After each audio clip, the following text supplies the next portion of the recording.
ନିଜର ଭାବିକି କଥା ପଦେ ହେଲେ ନ ଭାବନ୍ତି ସେ ତ ଭଲ।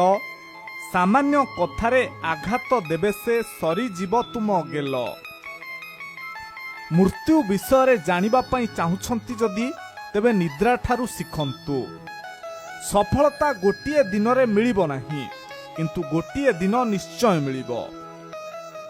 ବିନା ପରମିଶନରେ କିମ୍ବା ବିନା କଜରେ କାହା ଗୃହରେ ଏଣ୍ଟର କରିବ ନାହିଁ।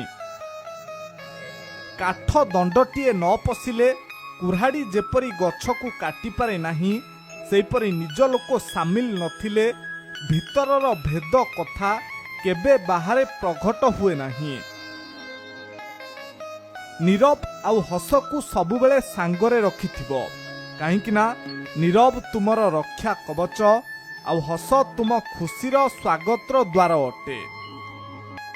ଅର୍ଥ ନଥିଲେ ମଣିଷ ଭଗବାନଙ୍କୁ ଡାକେ, ଆଉ ସେଇ ମଣିଷ ଅତ୍ୟଧିକ ଅର୍ଥ ପାଇଗଲେ ନିଜକୁ ଭଗବାନ ଭାବେ। ଦୁନିଆର ସବୁଠାରୁ ମହଙ୍ଗା ଜିନିଷ ଲୁହ ଅଟେ, ଯେଉଁଥିରେ 1% ପାଣି ଆଉ 99% ଭାବନା ଲୁଚି କରିଥାଏ।